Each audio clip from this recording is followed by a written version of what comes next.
കർത്താവിൻ്റെ രക്ഷിതാവുമായ യേശുക്രിസ്തുവിൻ്റെ നിസ്തുല്യ നാമത്തിൽ നിങ്ങൾക്ക് എല്ലാവർക്കും എൻ്റെ സ്നേഹവന്ദനം. നാം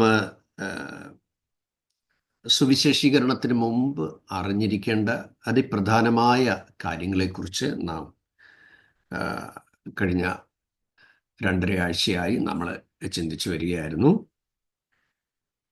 അങ്ങനെ 14ഓളം ക്ലാസ്സുകൾ നമ്മൾ കഴിഞ്ഞു.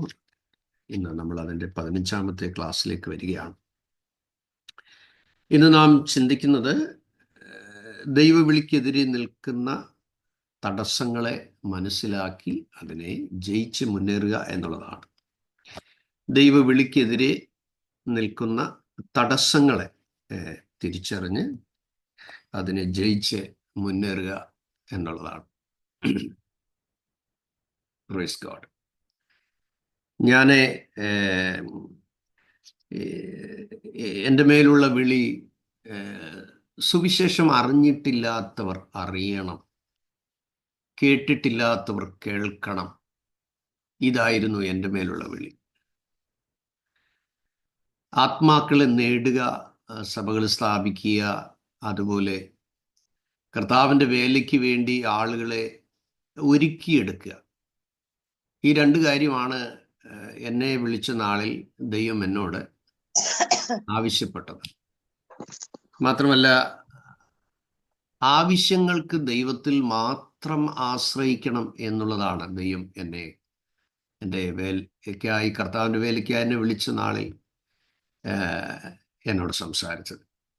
അതിനാധാരമായിട്ട് ദൈവം 2 വചനങ്ങളാണ് എന്നെ ഉറപ്പിച്ചത്.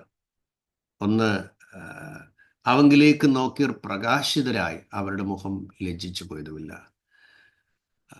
34-ാം സങ്കീർത്തനം 5-ാം വാക്യം. അതുപോലെ മറ്റൊരു വാക്യം കർത്താവ് എന്നോട് പറഞ്ഞത്, my just shall live by faith.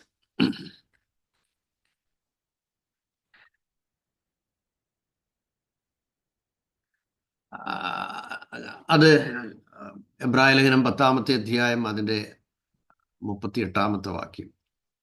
എൻ്റെ നീതിമാൻ വിശ്വാസത്താൽ ജീവിക്കും. സ്തോത്രം. ഈ 4 പതിറ്റാണ്ട് പിന്നിടുമ്പോൾ, by the grace of God, ഇന്ന് വരെയും അങ്ങനെ തന്നെ ദൈവം നടത്തിക്കൊണ്ടിരിക്കുന്നു, മേലാലും നടത്തും. സ്തോത്രം. അതുകൊണ്ട് ധാരാളം പ്രതിസന്ധികൾ, പ്രലോഭനങ്ങൾ, ദൈവഹിതത്തിനെതിരെ ധാരാളം വാഗ്ദാനങ്ങൾ ഒക്കെ ലഭിച്ചിട്ടുണ്ട്. ഓരോ സ്ഥലങ്ങളിൽ കർത്താവ് അയക്കുമ്പോൾ ഒരു 90% 0 ആയിരിക്കും. അവിടെ ഒന്നും കാണില്ല. കുറേ നാളുകൾ അവിടെ ഇരുന്ന് കരയും, ദേശത്തെ പഠിക്കും, അവിടുത്തെ ഭാഷ പഠിക്കാനുള്ള ശ്രമം ദൈവത്തിൽ ആശ്രയിച്ച് ചെയ്യും. കുറേ ട്രാക്റ്റുമായിട്ട് പോകും. പല സന്ദർഭങ്ങളിലും മോർണിംഗ് ഫുഡില്ലാത്ത ഒരുപാട് സമയങ്ങളുണ്ടായിട്ടുണ്ട്. പക്ഷേ ഒരു പരാതിയില്ല. അന്ന് ഞങ്ങളുടെ വീട്ടിൽ 5.5 ഏക്കർ നിലം കൊയ്യാനുള്ള കാലം. സ്തോത്രം. ധാരാളം വെള്ളം കുടിക്കും. എടുക്കാൻ വയ്യാത്തതുപോലെ ട്രാക്റ്റും ചുമന്നുകൊണ്ട് പോകും. അത് കൊടുത്തു തീരുന്നതാണ് അന്നത്തെ തച്ച്. സ്തോത്രം. അപ്പൊ എത്രമാത്രം കഷ്ടം സഹിക്കാൻ പറ്റുമോ അത്രയും കർത്താവിന് വേണ്ടി കഷ്ടം സഹിക്കുന്നത് എൻ്റെ ജീവിതത്തിൽ ഒരു വലിയ ഹരമായി മാറി. എത്രമാത്രം നിന്ദയും അപമാനവും ഉപദ്രവവും പ്രതികൂലങ്ങളും ഫേസ് ചെയ്യേണ്ടി വരുമോ അത് ഏറ്റവും ആനന്ദകരമായി മാറി.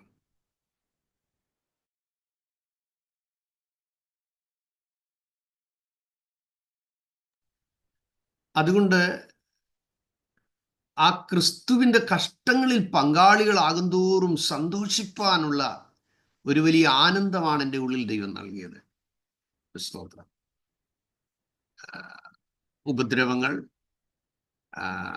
വധഭീഷണി, ധാരാളം പട്ടിണി, വസ്ത്രം വേണ്ടുമണ്ണം ഇല്ലാതിരുന്ന സമയങ്ങള്, അറസ്റ്റ്, ഉപദ്രവങ്ങളെ, ധാരാളം പ്രശ്നങ്ങളിലൂടെ മിഷൻ ഫീൽഡിൽ കടന്നുപോയ സാഹചര്യങ്ങളുണ്ട്. പക്ഷെ അവിടെയൊന്നും പിറുവിറുക്കാൻ കർത്താവ് അനുവദിച്ചില്ല. കാരണം എൻ്റെ വിളി അതായിരുന്നു. ഞാൻ ഓർപ്പിക്കാറുണ്ട്, നമ്മുടെ വിളി വ്യക്തമായിരിക്കുന്നിടത്തോളം കാലം നമ്മുടെ വഴിയും വ്യക്തമായിരിക്കും. ക്രിസ്തീയ ശുശ്രൂഷയിൽ നാം ഇറങ്ങുമ്പോൾ ഇന്നത്തെ തലമുറയിൽ മിക്ക ആളുകളും സുവിശേഷ വേലയ്ക്ക് വേണ്ടി ദാഹിക്കുന്നതിൻ്റെ പുറകിൽ ഞാൻ കണ്ടിട്ടുള്ള കാര്യം, ഒരു സുവിശേഷ വേലയ്ക്ക് ഇറങ്ങിയപ്പോൾ ഒന്നുമില്ലായിരുന്നു. ഭയങ്കര വണ്ടിയായി, പിന്നെ വിദേശ രാജ്യങ്ങളിൽ യാത്രയായി, ഒരുപാട് സമ്പത്തായി, നേട്ടങ്ങളായി. അപ്പോൾ ഈ മാർഗത്തിൽ വന്നാൽ എന്തെങ്കിലും മെച്ചമുണ്ടാക്കാം എന്നുള്ള ചിന്താഗതിയിൽ വരുന്ന ആളുകൾ ധാരാളം. അതിനെ ലോത്തിന്റെ ദർശനമെന്നോ ഗേഹസിയുടെ ദർശനമെന്നോ ഒക്കെ നമുക്ക് വേണേൽ ഇതിനെ പറയാം, അല്ലെ ദേമാസിന്റെ കാഴ്ചപ്പാടെന്ന് വേണേൽ പറയാം. നാം ഈ ഓൺലൈനിലൂടെ വചനം കേൾക്കുന്ന സഹോദരി സഹോദരന്മാരെ, വിശേഷാൽ ജോലിയോടൊപ്പം കർത്താവിന്റെ വേല ചെയ്യുവാൻ ദാഹിക്കുന്നവർക്ക് വേണ്ടിയുള്ള ഒരു പ്രോഗ്രാമാണ് നാം വിശേഷാൽ ചെയ്തു വരുന്നത്. നാം നവംബർ മാസം 16-ാം തീയതി ആരംഭിച്ച ഈ തിരുവചന ധ്യാന പ്രോഗ്രാം ഇന്നിപ്പോൾ 133-ാമത്തെ സെഷനാണ് റൺ ചെയ്യുന്നത്. Praise God. ഇത് തുടർമാനമായി കൃപയാൽ റൺ ചെയ്യുന്നതിൻ്റെ പുറകിൽ ദൈവം ചെയ്യുന്ന പല റിസൾട്ടും എനിക്ക് വാട്സപ്പിൽ വരുന്നുണ്ട്. അതിനെല്ലാം ഓർത്ത് ഞാൻ ദൈവത്തിന് നന്ദി അർപ്പിക്കുകയാണ്. ദൈവം നമ്മെ സഹായിക്കട്ടെ. അതുകൊണ്ട് ഇത് കേൾക്കുന്ന നിങ്ങളോട് എനിക്ക് പറയാനുള്ളത്, കപ്പലിൽ തുടങ്ങി പുതപ്പിലും പുസ്തകത്തിലും ചർമ്മലിഖിതത്തിലും അവസാനിച്ച പൗലോസിനെ പോലെ സഹനത്തിനും ത്യജിക്കലിനും മനസ്സുള്ളവർക്ക് മാത്രമേ നിലനിൽക്കുന്ന ശുശ്രൂഷയിൽ മുന്നേറാൻ കഴിയുകയുള്ളൂ. പുതപ്പിലും പുസ്തകത്തിലും ചർമ്മലിഖിതത്തിലും തുടങ്ങി കപ്പലിൽ അവസാനിക്കുന്നതാണ് അനുഗ്രഹമെന്ന് ചിന്തിക്കുന്ന ഭോഷത്വം നമ്മൾ വെടിയണം. അതിനർത്ഥം നമുക്ക് ഭൗതികമായതൊന്നും വേണ്ട എന്നാണോ? ഒരിക്കലും അല്ല. കർത്താവ് നമുക്ക് ഇടയനായിരിക്കുന്നിടത്തോളം കാലം നന്മയും കരുണയും ആയുഷ്കാലമൊക്കെ നമ്മളെ പിന്തുടരും. ഭൗതികത്തിന് വേണ്ടി ആവശ്യങ്ങൾക്ക് സെക്രട്ടേറിയറ്റിൽ സമരം ചെയ്യുന്നത് പോലെ പിടിച്ചു മേടിക്കുക എന്ന് പറഞ്ഞുള്ള ഫൈറ്റിംഗ് അല്ല നമുക്ക് ആവശ്യം. കർത്താവ് തനിക്കുള്ളവരെ അറിയുന്നു. കർത്താവ് നമ്മുടെ ആവശ്യങ്ങളും അറിയുന്നു. അതുകൊണ്ട് സ്തോത്രത്തോടെ നമ്മുടെ ആവശ്യങ്ങൾ ദൈവസന്നിധിയിൽ വെക്കുകയും പ്രാർത്ഥിച്ച വിഷയങ്ങളിൽ കർത്താവിന്റെ ഇഷ്ടം മാത്രം നടക്കട്ടെ എന്ന് പൗലോസ് പറഞ്ഞതുപോലെ, പിതാവേ, എങ്കിലും എൻ്റെ ഇഷ്ടമല്ല അങ്ങയുടെ ഇഷ്ടം നടക്കട്ടെ. അപ്പോൾ നമുക്ക് പിന്മാറ്റത്തിനോ മാനസിക മുറിവിനോ ദൈവത്തോട് പിണങ്ങാനോ ഒന്നും നമുക്കിട വരികയില്ല. എൻ്റെ ആത്മീയ ഗുരു ഒരുപാട് വിഷയങ്ങൾ പ്രാർത്ഥിച്ചിട്ട് അവസാനം അദ്ദേഹം കണ്ണുനീരോടെ, എപ്പോഴും കണ്ണുനീരോടെ പ്രാർത്ഥിക്കുന്ന ഒരാളായിരുന്നു മഹാനായിരുന്ന EB ജോർജ് സാർ. ആ ഭക്തനോട് ഒരുമിച്ച് അനേക മണിക്കൂറുകൾ എനിക്ക് പ്രാർത്ഥിപ്പാൻ കഴിഞ്ഞു. അപ്പൊ എന്നോട് ഒരിക്കൽ പറഞ്ഞു, മക്കളെ, പ്രാർത്ഥിക്കുമ്പോൾ ഇങ്ങനെ ഒടുവിൽ പ്രാർത്ഥിക്കണം. കർത്താവേ, ഞാൻ പ്രാർത്ഥിച്ച വിഷയങ്ങളെല്ലാം അവിടുന്ന് ശ്രദ്ധ വെച്ച് കേട്ടല്ലോ, എന്നാൽ ഇതിൽ അങ്ങേക്ക് പ്രസാദമുള്ളത് മാത്രമേ ചെയ്യാവേ. മരണം വരെയും അദ്ദേഹം മരുന്ന് പോലും എടുക്കാതിരുന്ന മനുഷ്യനാണ്. സ്തോത്രം. അസാധാരണമായ വിധത്തിൽ ദൈവം ഉപയോഗിച്ച ഒരു ദൈവഭക്തനായിരുന്നു മഹാനായിരുന്ന EB ജോർജ് സാർ. അദ്ദേഹത്തിൻ്റെ ഒരു മകൻ ബോസച്ചാനെ കോട്ടയത്തുണ്ട്. അപ്പോൾ അദ്ദേഹം ഇങ്ങനെ സാറപ്പച്ചനോട് ഇങ്ങനെ ചോദിച്ചു, ഡാഡിയുടെ ജീവിതത്തിൽ ഒരുപാട് ശിഷ്യന്മാരുണ്ടല്ലോ, അതില് ഏറ്റവും കൂടുതൽ ഡാഡിക്ക് ഇഷ്ടം ആരെയാന്ന് ചോദിച്ചു. അപ്പോൾ എൻ്റെ ഷാജി കുഞ്ഞിനെയാണ് എനിക്കിഷ്ടം. അപ്പൊ ചോദിച്ചു, എന്താ കാര്യം? ഇന്നും ആത്മാക്കൾക്ക് വേണ്ടി മാത്രമാണ് അവൻ ജീവിക്കുന്നത്. ഒരു ദിവസം അത് എന്നെ വിളിച്ച് പറയാനിടയായി തീർന്നു. സഹോദരങ്ങളെ, അതുകൊണ്ട് നമ്മുടെ ഉള്ളിൻ്റെ ഉള്ളിൽ ഉള്ള വിളിയെ വ്യക്തമാക്കി നാം മുന്നേറേണ്ടത് എക്കാലവും ദൈവം നമ്മളിൽ നിന്ന് ആഗ്രഹിക്കുന്ന കാര്യങ്ങളാണ്. കർത്താവ് പറഞ്ഞിരിക്കുന്നത്, എന്നേക്കാൾ അധികം പട്ടിക വിരിച്ചിട്ടുണ്ട്. സ്തോത്രം. അതിനെ സ്നേഹിക്കുന്നതിന് എനിക്ക് യോഗ്യനല്ല. മാത്രമല്ല, തന്നെത്താൻ ത്യജിക്കുവാനും നമ്മുടെ ക്രൂശ് എടുക്കാനും അനുഗമിക്കാനും കൂടെ കഴിഞ്ഞെങ്കിൽ മാത്രമേ കർത്താവിൻ്റെ ഇഷ്ടത്തിന് പ്രയോറിറ്റി നൽകാൻ നമുക്ക് കഴിയും. അതിന് ചിലപ്പോൾ വളരെ വില കൊടുക്കേണ്ടി വരും. ആ കൊടുക്കുന്ന വാല്യൂസ്, വിളിച്ചു പറയുന്ന സാക്ഷ്യം, സ്തോത്രം, ക്രിസ്തുവിന്റെ കഷ്ടങ്ങൾ കൂട്ടായ്മ രുചിച്ചറിയുവാൻ മനസ്സ് വെക്കുന്നു എന്നുള്ളതാണ്. പൗലോസ് സഭയെ പീഡിപ്പിച്ചവനെങ്കിലും വിളി കേട്ടപ്പോൾ തനിക്ക് ലാഭമായിരുന്നതെല്ലാം ഛേദമെന്ന് എണ്ണാനിടയായി. സ്തോത്രം. അതിനർത്ഥം നാളെ നിങ്ങളുടെ ജീവിത പങ്കാളിയെ ഉപേക്ഷിച്ച്, മക്കളെ ഉപേക്ഷിച്ച് ഒറ്റപ്പെട്ടു പോയി ദൈവവേല ചെയ്യണം എന്നുള്ള അർത്ഥമല്ല. ദൈവം കഴിഞ്ഞാൽ ഒന്നാം സ്ഥാനം നിങ്ങൾ കൊടുക്കേണ്ടത് നിങ്ങളുടെ ഫാമിലിക്കാണ്. സ്തോത്രം. യോശുവ ഏതാണ് പറഞ്ഞത്? ഞാനും എൻ്റെ കുടുംബവും ഞങ്ങളെ യഹോവയെ സേവിക്കും. പൗലോസ് കാരാഗൃഹ പ്രമാണിയോട് പറഞ്ഞതും അത് തന്നെയാണ്. കർത്താവായ യേശുവിൽ വിശ്വസിക്കുക, എന്നാൽ നീ നിന്റെ കുടുംബവും രക്ഷപ്രാപിക്കും. അതുകൊണ്ട് ഫാമിലിക്ക് ദൈവം കഴിഞ്ഞാൽ ഒന്നാം സ്ഥാനം ദൈവസന്നിധിയിൽ. നിങ്ങളുടെ ജീവിത പങ്കാളിയെ സ്നേഹിക്കുകയും പരസ്പരം അറിയുകയും കരുതുകയും ക്ഷമിക്കുകയും സഹിക്കുകയും മറക്കേണ്ടത് മറക്കുകയും പൊറുക്കേണ്ടത് പൊറുക്കുകയും പരസ്പരം വിട്ടുവീഴ്ചയ്ക്ക് തയ്യാറാകുകയും ഒക്കെ ചെയ്തെങ്കിൽ മാത്രമേ, ഇന്നലകളിലെ ഭാര്യയുടെ കുറവ് പറഞ്ഞുകൊണ്ട് നടക്കുന്ന ഭർത്താവല്ല ദൈവസന്നിധിയിൽ വിശ്വസ്തനായ ഭർത്താവ്. ഓക്കെ, നിങ്ങളുടെ കിടപ്പറയിലുണ്ടായ പ്രശ്നങ്ങൾ അവിടെ വെച്ച് അവസാനിപ്പിക്കണം ദൈവസന്നിധിയിൽ. സ്തോത്രം. അത് പകയുടെ ആത്മാവായി ഒരിക്കലും പുറകിൽ കൊണ്ടു നടക്കാൻ പാടില്ല. സ്തോത്രം. ദൈവത്തിന്റെ വചനം പറയുന്നത് പോലെ ജഡത്തിലെ ആത്മാവിലെ സകല കന്മഷങ്ങളെയും നീക്കി ദൈവഭയത്തിൽ വിശുദ്ധിയെ തീർപ്പാൻ. അതിനർത്ഥം നമുക്ക് കുടുംബജീവിതം വേണ്ടാന്നാണോ? ഒരിക്കലുമില്ല. സ്തോത്രം. അതുകൊണ്ട് വിശ്വസ്തയോടെ ദൈവഭയത്തോടുകൂടെ കുടുംബത്തോടൊരുമിച്ച് ദൈവത്തെ സ്നേഹിപ്പാനും സേവിപ്പാനും കർത്താവ് കൃപ നൽകട്ടെ. 128 സങ്കീർത്തനത്തിൽ നമ്മൾ വായിക്കുന്നത് ഇങ്ങനെ, യഹോവാഭക്തനായ മനുഷ്യൻ അനുഗ്രഹിക്കപ്പെട്ടവനായിരിക്കും എന്നാണ്. നിങ്ങളുടെ ഭാര്യ വീട്ടിനകത്ത് ഫലപ്രദമായ മുന്തിരികൾ, മക്കൾ വീടിന് ചുറ്റും, അത് മേശയ്ക്ക് ചുറ്റും ഒലിവ് തൈ പോലെ.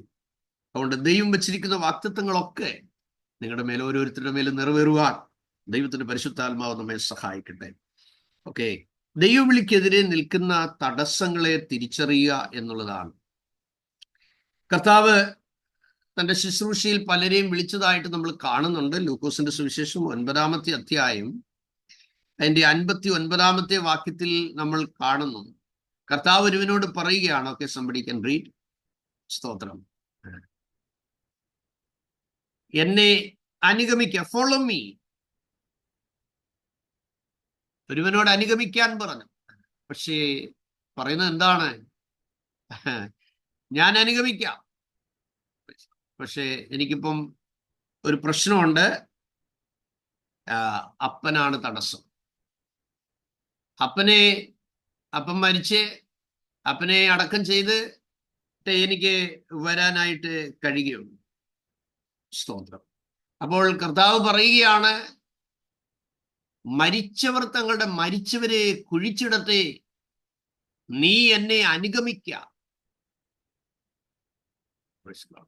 സഹോദരങ്ങളെ, നമ്മുടെ മുന്നിൽ ദൈവവിളിക്ക് തടസ്സമായി നിൽക്കുന്നത് എന്തും നമ്മൾ തിരിച്ചറിയാൻ തയ്യാറാകണം. അവിടെ വിളികെട്ടയാൾ പറയുന്നത്, എനിക്ക് അപ്പൻ തടസ്സമാണ്. മറ്റൊരാളോട് വിളിച്ചപ്പോൾ പറയുന്നത്, ഞാനിപ്പോൾ കച്ചവടത്തിന് പോവുകയാണ്. എന്താണ്? റിയൽ എസ്റ്റേറ്റിന് പോവുക. അല്ലെങ്കിൽ റിയൽ എസ്റ്റേറ്റ് ചെയ്യുന്നത് തെറ്റാണെന്നല്ലേ ഞാൻ പറഞ്ഞത്? താൻ പറയുന്നത്, ഞാനിപ്പോ ഒരു നിലം മേടിക്കാനായിട്ട് പോവുക, ഇപ്പൊ വരാൻ പറ്റത്തില്ല. തനിക്ക് മണ്ണിന്റെ കാര്യം അപ്പോൾ വളരെ ഇമ്പോർട്ടൻ്റ് ആയി. വിളിയേക്കാൾ വലുത് മണ്ണിന്റെ കാര്യമായി മാറി. മൂന്നാമത് മറ്റൊരാൾ പറയുന്നത്, ഞാനിപ്പോൾ 2 കാളയെ മേടിക്കാൻ പോയി അതിനെ ശോധന ചെയ്യുകയാണ്. ഇപ്പം ഞാൻ കാളക്കച്ചവടത്തിന് പോവുകയാണ്, ഇപ്പം വരാൻ പറ്റത്തില്ല. സ്തോത്രം. അടുത്ത ആള് പറഞ്ഞത്, ഞാൻ വിവാഹം കഴിഞ്ഞതേ ഉള്ളൂ, എനിക്കിപ്പോ വരാൻ കഴിയുകയില്ല. എൻ്റെ സഹോദരങ്ങളെ, വിളിയേക്കാൾ വലുത് ശവത്തെ കാണുന്നു, വിളിയേക്കാൾ വലുതായി നിലത്തെ കാണുന്നു, വിളിയേക്കാൾ വലുതായി കാളയെ കാണുന്നു, വിളിയേക്കാൾ വലുതായി കുടുംബജീവിതത്തെ കാണുന്നു. അവിടെയെല്ലാം യേശു പറയുന്നൊരു കാര്യമുണ്ട്, കലപ്പയ്ക്ക് കൈവച്ച ശേഷം പുറകോട്ട് നോക്കുന്നവൻ ദൈവരാജ്യത്തിന് കൊള്ളാവുന്നവനല്ല. അപ്പൊ ഇവരെല്ലാം വിളിയുള്ളവരായിരുന്നു. ചില സന്ദർഭങ്ങളിൽ നമ്മുടെ വിശ്വാസയാത്രയെ അനുഗമിക്കാൻ വലിയ പാടാണ്. ഞാൻ ഓർപ്പിച്ചിട്ടുണ്ട്, ഞാൻ വിവാഹം കഴിഞ്ഞ മിഷൻ ഫീൽഡിലേക്ക് പോകാനായിട്ട് റെഡിയായപ്പോൾ ചില നാളുകൾ കഴിഞ്ഞപ്പോൾ എൻ്റെ ഈ പൈസയൊന്നുമില്ല. എൻ്റെ കൂട്ടുവേലക്കാരനായ സുനിൽ ചെറിയാൻ വന്നിട്ട് പറഞ്ഞു, എടോ, എൻ്റെ സഹോദരൻ നാട്ടിൽ വന്നപ്പോൾ എനിക്ക് ഫ്ലൈറ്റ് ടിക്കറ്റ് എടുത്ത് തന്നു. ഞാനപ്പം നെക്സ്റ്റ് വീക്കിൽ അങ്ങ് എൻ്റെ മനസ്സിൽ നമ്മുടെ മിഷൻ ഫീൽഡിൽ പോകും. അപ്പം ഞാനിങ്ങനെ ആ ഫ്ലൈറ്റ് ടിക്കറ്റ് ഇങ്ങനെ എടുത്ത് കൈ വെച്ചിട്ട് ഇങ്ങനെ മേലോട്ട് നോക്കിയിട്ട്, കർത്താവേ, എനിക്ക് പകർന്നു അടിച്ചിരിക്കാൻ സ്തോത്രം എന്ന് പറഞ്ഞു വെച്ച് ഞാൻ ടിക്കറ്റ് തിരിച്ചു കൊടുത്തു. ഞങ്ങൾ 3 ആഴ്ച കഴിഞ്ഞിട്ട് ഞാനും വൈഫും കൂടെ പോവുകയാണ്. പക്ഷെ 5 പൈസ കയ്യിലില്ല. അപ്പൊ എന്നോട് ചോദിച്ചു, എനിക്കറിയാം, ഞാൻ അറിയാത്ത പൈസ അച്ചാച്ചൻ്റെ കാണും. ഞാൻ പറഞ്ഞില്ല. അപ്പൊ നമ്മൾ എങ്ങനെ പോന്നേ? ഞാൻ പറഞ്ഞത് തക്ക സമയമാകുമ്പോൾ ദൈവം കരുതും. അപ്പോൾ എൻ്റെ പിറ്റേ ദിവസം എൻ്റെ നേരെ മൂത്ത സഹോദരൻ 1000 രൂപ കൊണ്ട് നിന്റെ കൈ തന്നു. ഇടാ, ഇത് നിന്റെ ദൈവവേലയ്ക്ക് ഇരിക്കട്ടെ. അന്ന് അദ്ദേഹം രക്ഷിക്കപ്പെട്ടിട്ടില്ല.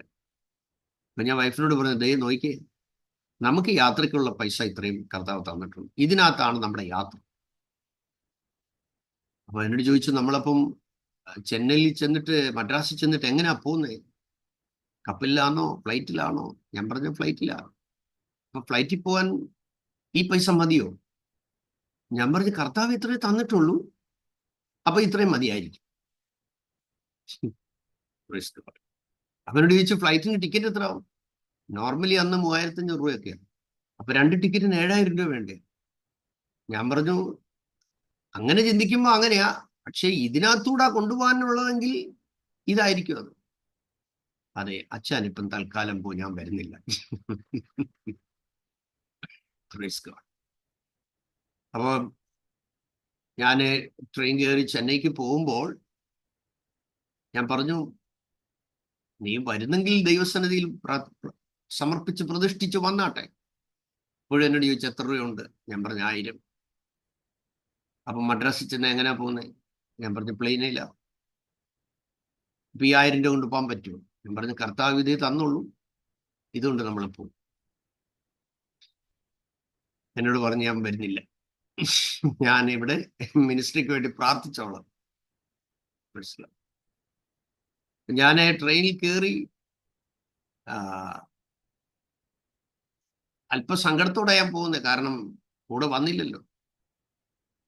ദൈവമക്കളെ, ദൈവമായുള്ള കണക്ഷൻ നമുക്ക് പ്രോപ്പർ ആണെങ്കിൽ മാത്രമേ സ്വർഗീയ ഭണ്ഡാരത്തിന്റെ താക്കോൽ നമ്മുടെ കയ്യിലാണെന്നുള്ള, അല്ലെ നിങ്ങളുടെ വിഷന് ആവശ്യമുള്ള നീഡിനുള്ള വിശ്വാസത്തിന്റെ താക്കോൽ നിങ്ങളുടെ കയ്യിൽ ഉണ്ട് എന്നുള്ള ബോധ്യം നിങ്ങൾക്കുണ്ടാകും. 3000-ഓളം കുഞ്ഞുങ്ങളെ പറ്റി ജോർജ് മുള്ളറിനെ വിസിറ്റ് ചെയ്യാൻ ഒരു സ്നേഹിതൻ വന്നപ്പോൾ കിച്ചണിൽ ചെന്ന് നോക്കിയപ്പോൾ പിറ്റേ ദിവസത്തെ കുഞ്ഞുങ്ങൾക്കൊന്നുമില്ല. ജോർജ് മുള്ളർ ഹാപ്പി ആയിട്ട് മുട്ടയിലിരുന്ന് പ്രാർത്ഥിക്കുന്നതാകണ്ട. അപ്പോൾ സ്നേഹിതൻ ചോദിച്ചു, നാളത്തേക്ക് ഇവിടെ ആഹാരമുണ്ടോ? പുള്ളി പറഞ്ഞു, കുഞ്ഞുങ്ങൾ ദൈവത്തിൻ്റെതാണ്, നാളെ രാവിലെ അവർക്കുള്ളത് ഇവിടെ വന്നോളൂ. സ്തോത്രം. അദ്ദേഹം പറഞ്ഞു, എനിക്കൊരു സമാധാനമില്ല. ജോർജ് മുള്ളർ പറഞ്ഞു, എനിക്ക് നല്ല സമാധാനമുണ്ട്, മിനിസ്ട്രി ദൈവത്തിൻ്റെതാണ്, ടൈം ആവുമ്പോൾ അതിനുള്ള റിസോഴ്സ് ഇനി വന്നോളൂ. സ്തോത്രം. തന്റെ സ്നേഹിതൻ രാത്രി മുഴുവൻ ഇരുന്ന് കരയുക, ദൈവമേ. ഈ വിചാരമില്ലാത്തൊരു മനുഷ്യനെ പോലെ ഈ ജോർജ് മുള്ളർ ഇങ്ങനെ പോകുന്നല്ലോ. പക്ഷേ അതിരാവിലെ ബ്രെഡിന്റെ കമ്പനിയിൽ നിന്ന് ഒരു ട്രക്ക് വന്നിരിക്കുകയാണ്. ആ ട്രക്കിന്റെ ഉടമ അയച്ചിരിക്കുകയാണ്, അടുത്ത 4 ദിവസത്തേക്കുള്ള കുഞ്ഞുങ്ങൾക്കുള്ള ബ്രെഡ് മുഴുവൻ ഒരു ട്രക്കെ വന്ന് നിറഞ്ഞ് കൊണ്ടുവന്നിരിക്കുകയാണ്. രാവിലെ എഴുന്നേറ്റപ്പോൾ ജോർജ് മുള്ളറിനെ നോക്കിയിട്ട് ആ സ്നേഹിതൻ പറഞ്ഞു, your faith is so great, എന്റെ വിശ്വാസം വലിയതാണ്. എന്റെ നീതിമാൻ വിശ്വാസത്താൽ ജീവിക്കും, അത് ചെയ്യുന്നവൻ അതിൻ മൂലം ജീവിക്കും. അവങ്കിലേക്ക് നോക്കിയൊരു പ്രകാശിതരായവരുടെ മുഖം ലജ്ജിച്ചു പോയില്ല എന്ന്.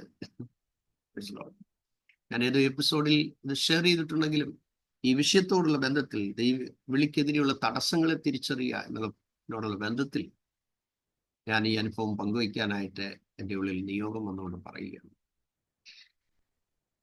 എൻ്റെ തൊട്ടടുത്തിരുന്ന ഒരു മനുഷ്യൻ തെമ്മല കഴിഞ്ഞപ്പോൾ, അവിടുന്ന് ഒരു 10 കിലോമീറ്റർ കഴിഞ്ഞപ്പോൾ എൻ്റെ അടുത്ത് എന്നോട് ചോദിച്ചു, എവിടെ പോവാ, ആരാ? ഞാൻ ഒന്നും വേണ്ടിയില്ല, കാരണം ഭാര്യ കൂടെ വരാൻ എൻ്റെ സങ്കടത്തിൽ ഇരിക്കുകയാണ്.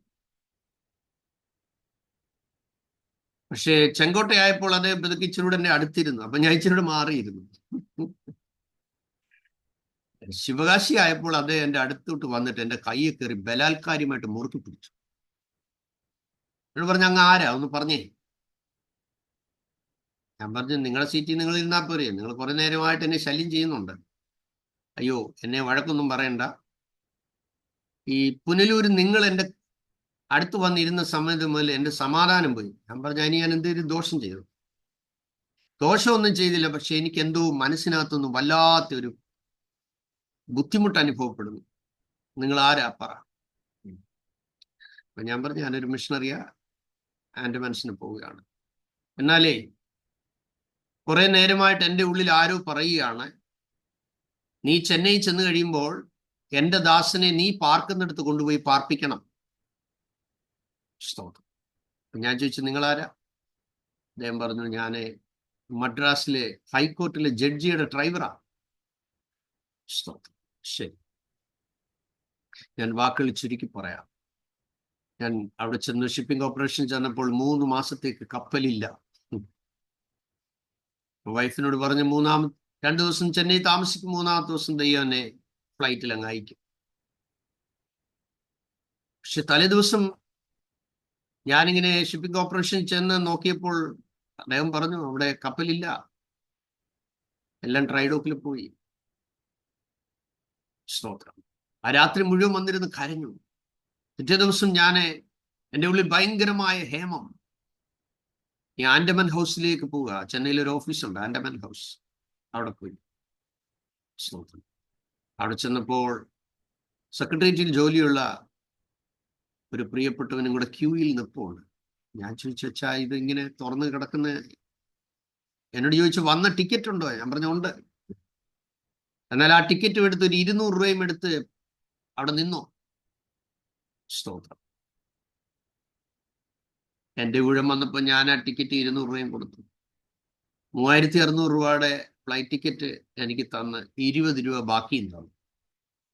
അപ്പൊ ഞാനിങ്ങനെ ആശ്ചര്യപ്പെട്ടു നോക്കുക, ദൈവമേ, ടിക്കറ്റിന്റെ വില 3600, ഞാൻ 200 രൂപ കൊടുത്തപ്പോൾ ബാക്കി 20 രൂപയും കൂടെ തന്നു.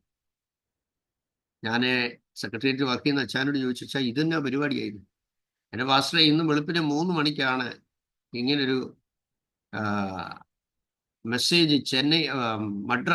ഡൽഹിയിൽ നിന്ന് വന്നത്. ഷിപ്പില്ലാത്തത് കൊണ്ട് ഈ ഒരാഴ്ച ആൻഡമാൻസിലേക്ക് പോകാനുള്ള എല്ലാവർക്കും ചാർട്ടർ ഫ്ലൈറ്റിൽ ഷിപ്പിന്റെ ഏറ്റവും കുറഞ്ഞ ചാർജിൽ കൊണ്ടുപോകാനായിട്ട് ഒരു ഓർഡർ. അങ്ങനെ 180 രൂപയ്ക്ക് ഞാൻ ആൻഡമാൻസിലേക്ക് ദൈവം ഒരുക്കിയ വഴിയിൽ എൻ്റെ അവധിക്കാലം കഴിഞ്ഞ് മടങ്ങിപ്പോകാനിടയായി.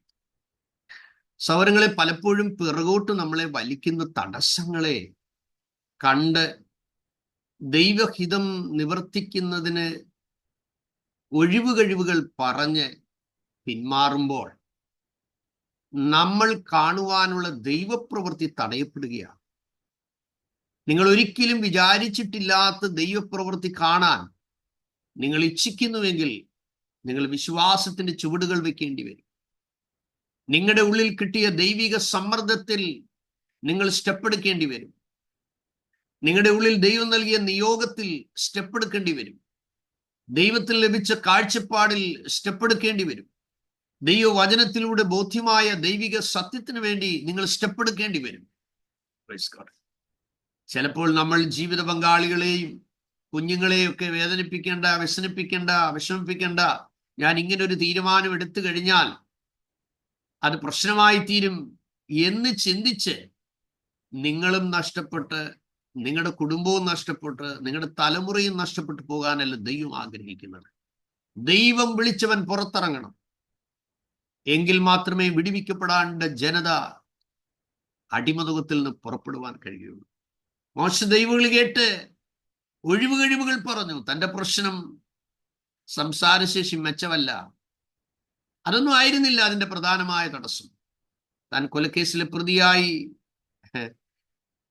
ഈജിപ്തിൽ കോർട്ടിൽ കേസ് കിടക്കുകയാണ്. ദൈവം പറഞ്ഞ് ഞാനതെല്ലാം എടുത്ത് കളഞ്ഞു, നിന്നെ കൊല്ലാൻ ആഗ്രഹിക്കുന്നവർ ഇപ്പോഴില്ല, നീ പൊയ്ക്കോ. അപ്പോൾ വിളിക്ക് തടസ്സം പലതായിരുന്നു. ദൈവം ചോദ്യം ചെയ്ത് അവനോട് ചോദിച്ചു, ഊമനെയും ചെകിടനെയും വിക്കനെയും തടിച്ച നാവുള്ളവനെ സൃഷ്ടിച്ചതാര്? ഞാനല്ലയോ? നമ്മുടെ വൈകല്യങ്ങൾ വിളിക്ക് തടസ്സമല്ല. നിങ്ങളുടെ വിദ്യാഭ്യാസത്തിന്റെ കുറവ് കർത്താവിന്റെ വേലയ്ക്ക് തടസ്സമല്ല.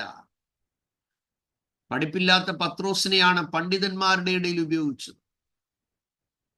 അവരെ തല്ലി സുവിശേഷത്തിന്റെ വാതിലടയ്ക്കുവാൻ, അവരുടെ അധരമടയ്ക്കുവാൻ അവരാഗ്രഹിച്ച് അവരെ പൊതുതടവിലാക്കിയപ്പോൾ ദൂതൻ ഇറക്കി പുറത്തു കൊണ്ടുവന്നു. പിന്നെ ദൈവം നിന്റെ മുമ്പിൽ തുറന്ന വാതിൽ അടയ്ക്കാൻ ഈ ലോകത്തിൽ ആർക്കും പറ്റില്ല, ഒരിക്കലും പറ്റി. ആര് തടസ്സമായി നിന്നാലും അവരുടെ നടുവിൽ ദൈവപ്രവൃത്തി വെളിപ്പെട്ട് നിന്നെ അവരുടെ മുമ്പിൽ കൊണ്ടുവന്ന് നിർത്തി മാനിക്കും. അപ്പോൾ പത്രോസ് പറഞ്ഞത്, മനുഷ്യരെക്കാളധികം ദൈവത്തെ അനുസരിക്കേണ്ടതാകും. ദൈവത്തെക്കാളധികം നിങ്ങളെ അനുസരിക്കുന്ന ന്യായമോ എന്ന് വിധിപ്പീൻ എന്ന് പറയുന്നു. സന്നിധി സംഘത്തിലുള്ള ആളുകളെല്ലാം ഭയന്നു. ഇവര് പഠിപ്പില്ലാത്തവരും സാമാന്യ മനുഷ്യരുമാകയാലും അവരുടെ ധൈര്യം കാണുകയാൽ ആശ്ചര്യപ്പെട്ടു. അതുകൊണ്ട് സഹോദരങ്ങളെ, തമ്പുരാൻ കൂടെ ഉണ്ടെങ്കിൽ എവിടെയും നിങ്ങളെ പ്രാപ്തരാക്കാൻ ദൈവം വിശ്വസ്തനാണ്. അതുകൊണ്ടാണ് പൗലോസ് പറയുന്നത്, ഞങ്ങളുടെ പ്രാപ്തി ദൈവത്തിന്റെ ദാനമത്രയാണ്. അപ്പോൾ ഇവിടെ നമ്മൾ കാണുന്നത്, ഒരുവൻ കുടുംബത്തിലെ മാതാപിതാക്കളുടെ വിഷയം പറഞ്ഞ് ഒഴിവാകും, മറ്റൊരാള് വസ്തുവിഷയം പറഞ്ഞ് ഒഴിവാകും, അടുത്ത ആള് കാളയുടെ വിഷയം പറഞ്ഞ് ഒഴിവാകും, മറ്റൊരാള് വിവാഹ വിഷയം പറഞ്ഞ് ഒഴിവാകും. പക്ഷെ കർത്താവ് പറയുകയാണ്, യോഗ്യനാകണോ? സ്തോത്രം. തലപ്പയ്ക്ക് കൈവച്ച ശേഷം പുറകോട്ട് നോക്കുന്നവനല്ല ദൈവരാജ്യം. സ്തോത്രം. ഉഴുവാൻ നമ്മളെ ദൈവത്തിന്റെ വയലിൽ ഉഴുവാൻ വിളിച്ചെങ്കിൽ നമ്മൾ വിശ്വസ്തയോടെ അതിന് സ്റ്റെപ്പ് വെക്കാൻ തയ്യാറാകണം. അതുകൊണ്ട് സ്തോത്രം. നാലാമത്തെ ആള് തടസ്സം ഭാര്യയായിരുന്നു.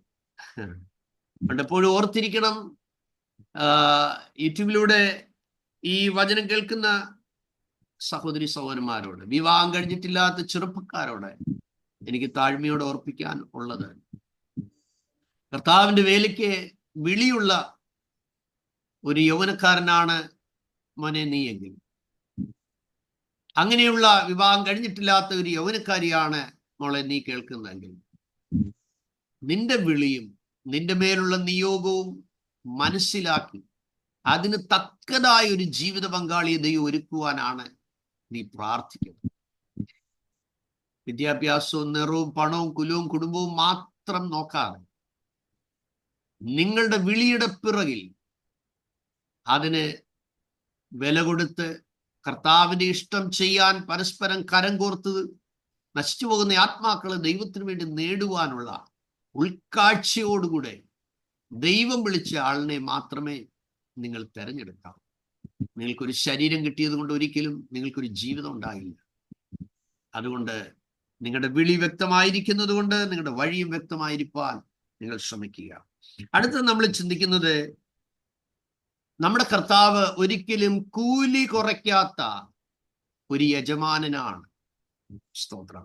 മത്തായി സുവിശേഷം 20-ാമത്തെ അധ്യായം അതിന്റെ 1 മുതൽ 16 വരെയുള്ള വാക്യങ്ങളിലേക്ക് നാം വരുമ്പോൾ അവിടെ നാം കാണുന്നത്, നിങ്ങൾ മിനക്കെട്ട് നിൽക്കുന്നത് എന്ത്? തോട്ടത്തിലേക്ക് പോകുവീൻ. അടുത്തത് എന്താ എഴുതിയിരിക്കുന്നത്? ന്യായമായത് തരാം, ന്യായമായത് തരാം. Praise God. അപ്പോൾ ഒരിക്കലും കൂലി കുറയ്ക്കാത്ത ഒരു യജമാനനാണ് നമ്മുടെ യേശു. എന്തുകൊണ്ട്? കാലിയാകാത്തൊരു കലവറ ദൈവത്തിന്റെ സന്നദ്ധിയിലുണ്ട്. ചോദിക്കുന്നതിലും നനയ്ക്കുന്നതിലും അത്യന്തം പരമായി പ്രവർത്തിപ്പാൻ കഴിയുന്ന ഒരു ദൈവമാണ് നമ്മുടെ ദൈവം. ഞങ്ങളുടെ ജീവിതത്തിൽ ദൈവം നടത്തിയ അനേക അനുഭവങ്ങൾ.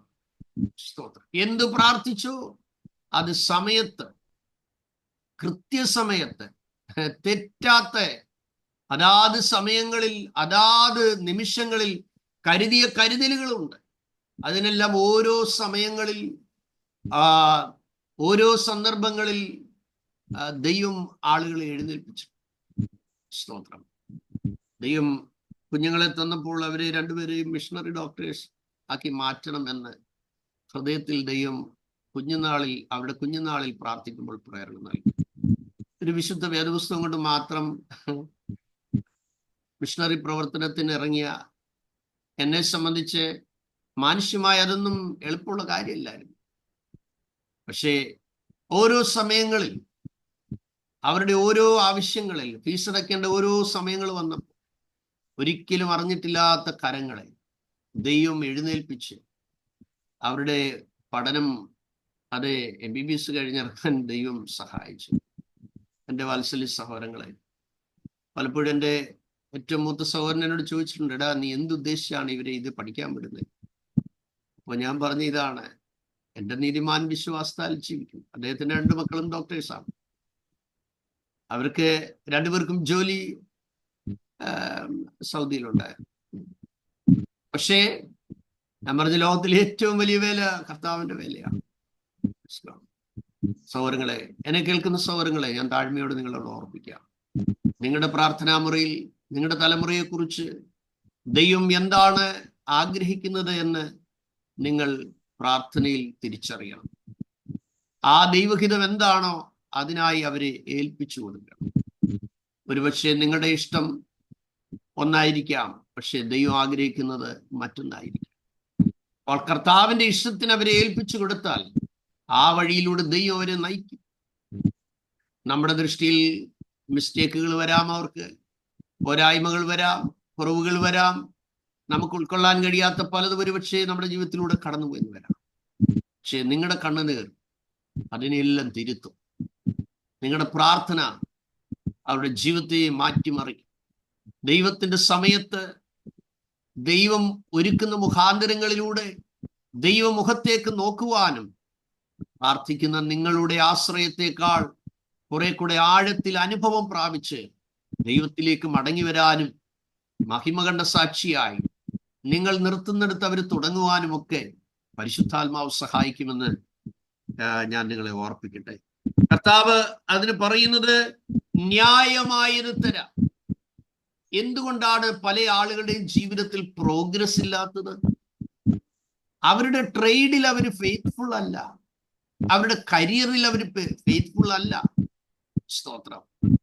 ചില ആളുകൾ പറയാറുണ്ട്, പാസ്റ്ററെ എനിക്ക് ശമ്പളം കൂട്ടി കിട്ടാൻ പ്രാർത്ഥിക്കണം. ഞാൻ അവരോട് ചോദിക്കാറുണ്ട്, പണി കറക്റ്റായിട്ട് നിങ്ങൾ ചെയ്യുന്നുണ്ടോ? ചിലർക്ക് ഞാൻ ചോദ്യങ്ങളൊക്കെ ചോദിക്കുമ്പോൾ അവർക്ക് വിഷമം തോന്നിയിട്ടുണ്ട്. ഞാൻ പറയാറുണ്ട്, നിങ്ങൾക്ക് 50,000 രൂപ ഒരു കമ്പനി തരുന്നെങ്കിൽ 5 ലക്ഷം രൂപയുടെ പണിയാണ് അവർ നിങ്ങളിൽ നിന്ന് പ്രതീക്ഷിക്കുന്നത്. നിങ്ങൾ നിമിത്തം നിങ്ങളുടെ കമ്പനിക്ക് പ്രോഗ്രസ് ഉണ്ടോ? നേട്ടങ്ങളുണ്ടോ? മെച്ചമുണ്ടോ? അഭിവൃദ്ധി ഉണ്ടോ? ന്യായമായി അവർ നിങ്ങൾക്ക് തരണം, അല്ലേ ദൈവം തരിക്കും. സ്തോത്രം. ഇത് 7 മണിക്ക് ഡ്യൂട്ടിക്ക് ജോയിൻ ചെയ്യേണ്ട ആള് 7:15 ചെല്ലുമ്പോൾ കമ്പ്യൂട്ടറിൽ മോണിറ്റർ ചെയ്തുകൊണ്ടിരിക്കുക. പണ്ടത്തെ കാലത്ത് കർഷകർ പാടത്ത് പണിയെടുത്താൽ നല്ല വിളവ് കിട്ടുമായിരുന്നു. കാരണം അവര് പ്രാർത്ഥിച്ച്, അവര് നല്ല മനസ്സോടെ അവരെ കുന്താലി, ഞങ്ങൾ കണ്ടിട്ടുണ്ട് പലപ്പോഴും പറമ്പിൽ കിളയ്ക്കാൻ വരുന്ന ആളുകൾ ഒരു കുന്താലി വെട്ടിയിട്ട് ഇങ്ങനെ കൈ കൂപ്പിയിട്ട് തമ്പുരാനെ എന്ന് പറഞ്ഞ് തുടങ്ങുന്നത് പലപ്പോഴും ഞങ്ങൾ കണ്ടിട്ടുണ്ട്. നമ്മൾ വിളിച്ചാൽ സമയത്ത് വരത്തില്ല, പോകുന്നത് നേരത്തെയാണ്, അവര് നട്ടാൽ പലതും ഉണ്ടാകുന്നുമില്ല. വളരെ പ്രയാസം നിറഞ്ഞ പോക്കാണ്. കാര്യം എന്താ? ബിവറേജിലേക്ക് ഓടാനായിട്ടുള്ള വെപ്രാളം. എൻ്റെ വാത്സല്യ സഹോദരങ്ങളെ, എന്നെ കേൾക്കുന്ന സഹോദരങ്ങളെ, നിങ്ങളോട് ഞാൻ ഓർപ്പിക്കും, നിങ്ങൾ വർക്ക് ചെയ്യുന്ന സ്ഥാപനത്തിൽ ആ സ്ഥാപനത്തോട് നിങ്ങൾക്കൊരു കൂറുണ്ടായിരിക്കും. നിങ്ങൾ ആ സ്ഥാപനത്തിൽ നിന്ന് റിട്ടയർ ആയി പോകുന്നിടം വരെ, അല്ലെ ദൈവം വെച്ചിരിക്കുന്ന കാലം വരെ, നിങ്ങളുടെ കമ്പനിയുടെ ഒരു കുറവും ഒരു മനുഷ്യന്റെ കാതിൽ നിങ്ങളെ എത്തിക്കരുത്. പല കുറവുകൾ, ഓരോ കമ്പനിക്കും ഓരോ എത്തിക്സ് ആണ്, അവർക്ക് ഓരോ സ്ട്രക്ചർ കാണും. അതിനെ വിമർശിക്കാനോ ലീഡേഴ്സിനെ കമന്റ് അടിക്കാനോ അതിന്റെ ഓണറിനെ പരിഹസിക്കാനോ ഒന്നും നമ്മൾ പോകരുത്. വചനം പറയുന്നത്, ദാസന്മാരെ നിങ്ങളുടെ യജമാനന്മാർക്ക് കീഴടങ്ങിയിരിപ്പീൻ, സ്വർഗത്തിൽ നിങ്ങൾക്കൊരു യജമാനുണ്ടെന്ന് യജമാനന്മാരോടും ദൈവം പറയുന്നു. അതുകൊണ്ട് നിങ്ങൾ ടൈമിന് നിങ്ങളുടെ സ്ഥലത്തെത്താൻ തയ്യാറാകണം. 5 മിനിറ്റിന് മുമ്പേ നിങ്ങൾ പോയി പഞ്ച് ചെയ്യും. നിങ്ങളുടെ ജോലി കഴിഞ്ഞ് 5 മിനിറ്റ് താമസിച്ച് നിങ്ങൾക്ക് ഓഫീസിൽ നിന്ന് ഇറങ്ങുക. നിങ്ങൾക്ക് അതെല്ലാം ഒരു പോസിറ്റീവായിട്ടുള്ള പോയിന്റ്സുകളായിരിക്കും. നിങ്ങളുടെ ഓഫീസിലെ വർക്ക് കഴിവതും വീട്ടിൽ കൊണ്ടുവരാതിരിക്കാൻ ശ്രമിക്കുക. ഓഫീസിലെ പ്രശ്നങ്ങൾ നിങ്ങളുടെ വീട്ടിൽ കൊണ്ടുവരാതിരിക്കുക. നിങ്ങളുടെ ഫാമിലിക്ക് കൊടുക്കേണ്ട ടൈം ഫാമിലിക്ക് തന്നെ കൊടുക്കുക. അവിടെ നിങ്ങൾ ഒരിക്കലും വീട്ടിൽ വന്നൊരു ബിസിയായി നിങ്ങളുടെ ഓഫീസ് കാര്യത്തിന്റെ ബിസി നിങ്ങളുടെ വീട്ടിൽ എടുക്കരുത്. കുഞ്ഞുങ്ങളുടെ മുമ്പിൽ എടുക്കരുത്, ഭാര്യയുടെ മുമ്പിൽ എടുക്കരുത്, ഭർത്താവിന്റെ മുമ്പിൽ എടുക്കരുത്. അത് അവിടെ തീർന്നു, അവിടെ വെച്ചിട്ട് പോരണം. നമുക്കറിയാം, ഇന്നത്തെ കാലഘട്ടത്തിൽ ടീച്ചേഴ്സായിട്ട് വർക്ക് ചെയ്യുന്നവർക്ക് ഭയങ്കര റിസ്ക് ആണ്. വീട്ടിൽ വന്നാലും സമാധാനമില്ല. കാരണം അവരുടെ കാര്യങ്ങൾ പിന്നെയും കുഞ്ഞുങ്ങൾക്ക് വേണ്ടി ചെയ്യാനുള്ള തിടുക്കും വെപ്രാളം. കർത്താവ് നിങ്ങൾക്ക് അതിന് വേണ്ട കൃപയും ബലവും ശക്തിയും ആരോഗ്യവും ഒക്കെ നൽകട്ടെ. ഞാൻ പറഞ്ഞു വന്നത്, തമ്പുരാൻ പറഞ്ഞത്, നിങ്ങൾ മെനക്കെട്ട് നിൽക്കുന്നത് എന്ത്? 3-ാം മണി നേരത്ത് വിളിച്ചവരുണ്ട്, 6-ാം മണി നേരത്ത് വിളിച്ചവരുണ്ട്, 9-ാം മണി നേരത്ത് വിളിച്ചവരുണ്ട്. കർത്താവ് ഓരോരുത്തർക്കും കണക്ക് തീർത്ത് കൊടുത്തപ്പോൾ ഈക്വലായിട്ട് കൊടുത്തതായിട്ട് നമ്മൾ കാണുന്നു. പക്ഷെ ആദ്യം കിട്ടിയ പ്രതിഫലം കിട്ടിയ ആള് അവസാനത്തെ ആളിനെ കൊടുക്കുന്നത് കണ്ടിട്ട് ചിന്തിച്ചു, അവസാനം വന്ന ആളിന് അത്രയും കൊടുത്തപ്പോൾ എനിക്ക് ഇച്ചിരി കാര്യമായി. അപ്പൊ യജമാനനോട് കയർക്കുന്നതായിട്ടാ കാണുന്നത്. ഞാന് ഇത്രയും കഷ്ടപ്പെട്ടിട്ട് നീ എനിക്കിതാണോ തന്നത്? ഞാൻ എൻ്റെ ചിന്ത പോകുന്നത്, യജമാനൻ പറയുന്നു, നിന്നോട് ഞാൻ പറഞ്ഞത് തന്നല്ലോ, ഒടുവിൽ വന്നവനും എനിക്ക് അതുപോലെ കൊടുപ്പാൻ എനിക്ക് താല്പര്യം. Why you are questioning my generosity? കർത്താവ് ചോദ്യം ചെയ്യുകയാണ്. സഹോദരങ്ങളെ, ഒടുവിൽ വന്നവന് മനസ്സിലായി, അയ്യോ അല്പസമയമേ ഉള്ളൂ, എനിക്ക് ഉള്ള സമയം എനിക്ക് നന്നായിട്ട് വർക്ക് ചെയ്യണം, ഞാൻ വളരെ വില കൊടുക്കണം, എൻ്റെ സമയങ്ങൾ ഒത്തിരി പാഴായിപ്പോയി. അതുകൊണ്ട് കർത്താവേ, ഉള്ള സമയം അത് നന്നായി തികഞ്ഞ സമർപ്പണത്തോടെ, തികഞ്ഞ ത്യാഗമനോഭാവത്തോടെ, ഒരാത്മാവിനെയാണ് എന്നിലൂടെ കർത്താവിന്റെ സന്നിധിയിൽ ആദായപ്പെടുത്തുവാൻ ദൈവം എന്നെ കണ്ടിരിക്കുന്നതെങ്കിൽ, ഒരാളോടാണ് യേശുവിലൂടെയുള്ള നിത്യരക്ഷയെക്കുറിച്ച് സംസാരിപ്പാൻ എന്നെ കുറിച്ച് ദൈവം ആഗ്രഹിക്കുന്നു. ഓരോ ദിവസവും God make me blessing to somebody. ഇന്ന് ചിലർക്കെങ്കിലും എന്നെ ഒരു അനുഗ്രഹമാക്കി മാറ്റണമേ. ചിലരുടെ ജീവിതത്തിന് ഇന്നത്തെ ദിവസം ഞാൻ ഒരു ആശ്വാസം നൽകുന്നവനായി മാറാനിടയാണ്. നിങ്ങളുടെ ഒരാശ്വസിപ്പിക്കുന്ന വാക്കായിരിക്കാം ഒരാത്മഹത്യയിൽ നിന്ന് ഒരാളെ രക്ഷിക്കും. നിങ്ങളുടെ ഒരു ഫോൺ കോൾ ആയിരിക്കും ഒരു ജീവിതത്തിന് കർത്താവിനെ കണ്ടെത്താൻ ഒരു വഴിയായി മാറ്റുന്നത്. അവിടെ ശ്രദ്ധിച്ചു കേൾക്കുക. കർത്താവ് അവർക്ക് അടയാളമായി കൊടുത്തത്, ആഹാരം സംബന്ധിച്ച് കർത്താവ് പറഞ്ഞത് ആകാശത്തിലെ പറവകളെ നോക്കുവീൻ. ഓട്ടോമൊബൈലൊന്നും അവർക്കില്ല, പക്ഷേ ദൈവം അവരെ പോറ്റുന്നു. മറ്റൊരു കാര്യം, കർത്താവ് വസ്ത്രം സംബന്ധമായ കാര്യം പറഞ്ഞത്, വയലിലെ താമരയെ നോക്കുവീൻ.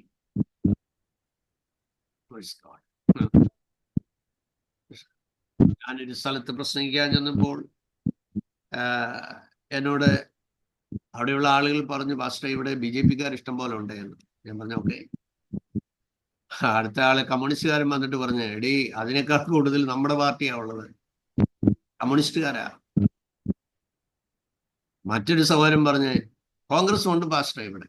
ഞാൻ പറഞ്ഞു എല്ലാവർക്കും ഉള്ള മരുന്ന് എൻ്റെ കയ്യിലുണ്ട്. ഞാനിങ്ങനെ പ്രസംഗിക്കാൻ നിന്നപ്പോൾ രാഷ്ട്രീയക്കാരെല്ലാരും ഇങ്ങനെ പാറശാലയില വലിയൊരു കൂറ്റൻ കൺവെൻഷനാ. ഞാൻ പൊതുവായിട്ട് എല്ലാവരെയും ഗ്രീറ്റ് ചെയ്യുമ്പോൾ ഞാനിങ്ങനെ പറഞ്ഞു, കോൺഗ്രസ്സുകാരായ എല്ലാ പ്രവർത്തകർക്കും വന്ദനം. കർത്താവ് നിങ്ങളെ സ്നേഹിക്കുന്നു, കാരണം നിങ്ങളുടെ കൈപ്പത്തി വേദപുസ്തകത്തിലുണ്ട്. ഞാനൊരു കൈപ്പത്തി കണ്ടു നമ്മൾ വായിക്കുന്നു, അതുകൊണ്ട് കർത്താവ് നിങ്ങളെ സ്നേഹിക്കുന്നു എന്ന് പറഞ്ഞു. അപ്പൊ അവർക്ക് വലിയ സന്തോഷമായി. നമ്മുടെ പാർട്ടിയെ പാസ്റ്റർ മെൻഷൻ ചെയ്തില്ല.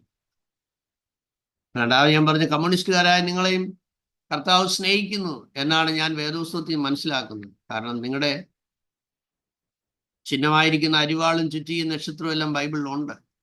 സ്തോത്രം. വചനമെന്ന ചുറ്റിയും അറുപ്പാനുള്ള വാളും വചനമെന്ന ചുറ്റികയും കർത്താവ് ജനിച്ചപ്പോൾ ഉദിച്ച നക്ഷത്രവും ഒക്കെ ഉണ്ട്. അതുകൊണ്ട് നിങ്ങൾ കൂടുതൽ വായിക്കുന്നവരായോണ്ട് വേദപുസ്തകത്തിലെ ആ 3 എടുത്തുകൊണ്ട് നിങ്ങൾ പോയിട്ടുണ്ട്. BJP-ക്കാരോട് ഞാൻ പറഞ്ഞു, നിങ്ങളെയും കർത്താവ് സ്നേഹിക്കുന്നു. കാരണം കർത്താവ് പറഞ്ഞു വയലിലെ താമരയെ നോക്കാനാണ്. അതുകൊണ്ട് കർത്താവ് എപ്പോഴും നിങ്ങളെ നോക്കുന്നു. എല്ലാവർക്കും വലിയ പ്രസാദമായി. Praise Lord. അതുകൊണ്ട് നമ്മൾ ആളുകളോട് സംസാരിക്കുമ്പോൾ എന്ത് സംസാരിക്കണം, എങ്ങനെ സംസാരിക്കണം, ഇതെല്ലാം തക്ക സമയത്ത് കർത്താവ് നമുക്ക് നൽകും.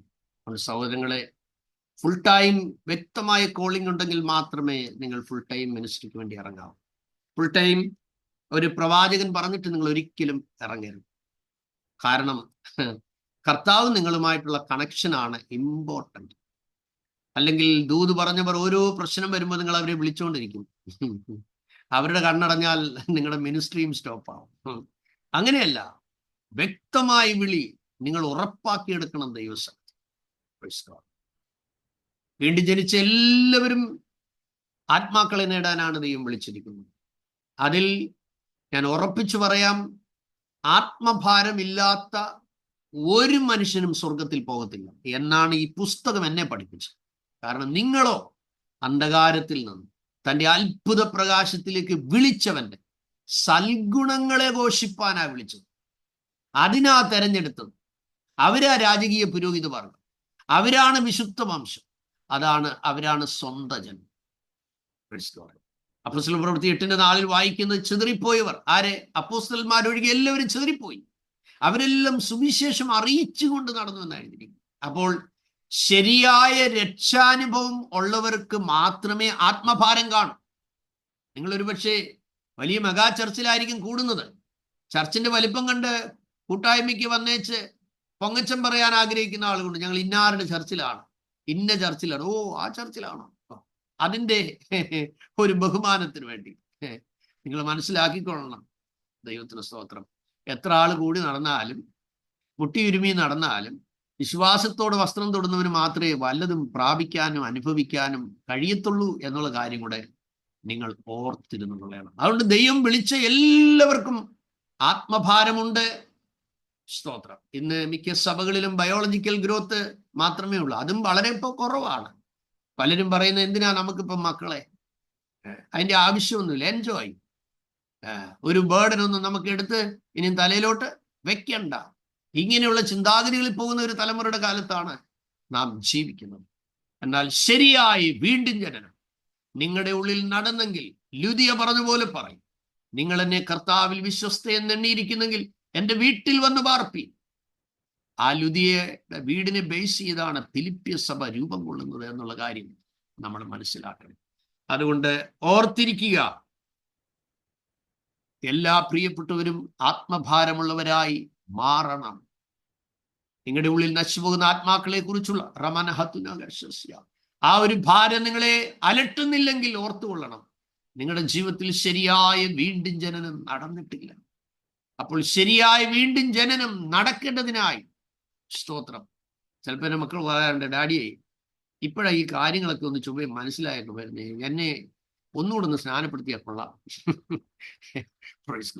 അപ്പോൾ ദൈവത്തിൻ്റെ വചനത്തിലെ സത്യങ്ങളും ദൈവഹിതത്തിന്റെ ആഴവും നമ്മൾ മനസ്സിലാക്കുമ്പോൾ നമ്മുടെ കർത്താവ് ആര് എന്നുള്ള ബോധ്യം കൂടെ നമുക്ക് ഉറപ്പായി.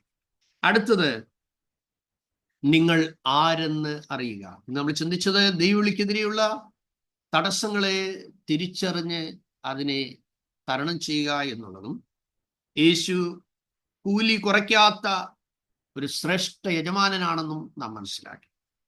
അടുത്തത് നമ്മൾ ചിന്തിക്കുന്നത്, നിങ്ങൾ ആരെന്ന് അറിയുക. നിങ്ങൾ ആരെന്ന് അറിയുക. കർത്താവ് ഉപയോഗിക്കാൻ തിരഞ്ഞെടുക്കപ്പെട്ടത് നിങ്ങൾ ഓരോരുത്തരും സാത്താന്റെ മുന്നിൽ ദൈവത്തിന്റെ ശക്തിയുള്ള ആയുധമാണ് എന്നുള്ള കാര്യം നമ്മൾ മനസ്സിലാക്കണം. യെശയ്യാ 41:15 നമ്മൾ കാണുന്നത്, അവിടെ ബന്ധിക്കപ്പെട്ടവരെ പുറത്തെടുക്കാൻ, സ്തോത്രം, കുരുട്ട് കണ്ണുകളെ തുറക്കാൻ. അപ്പോൾ ആത്മീയമായി അന്ധത ബാധിച്ചിരിക്കുന്ന ആളുകൾ, പിശാചിന്റെ പിടിയിൽ അകപ്പെട്ടിരിക്കുന്ന ജീവിതങ്ങളെ റിലീസ് ചെയ്യാൻ വേണ്ടിയാണ് നമ്മളെ ഓരോരുത്തരെയും ദൈവം വിളിച്ചിരിക്കുന്നത്. ലോകത്തിലെ ഏറ്റവും വലിയ സഭയായ പോൾ യോങ്ങിച്ചോട് ചർച്ചിലെ അദ്ദേഹത്തെ രക്ഷാനുഭവത്തിലേക്ക് കൊണ്ടുവന്നത് ഒരു വിശ്വാസിയായി.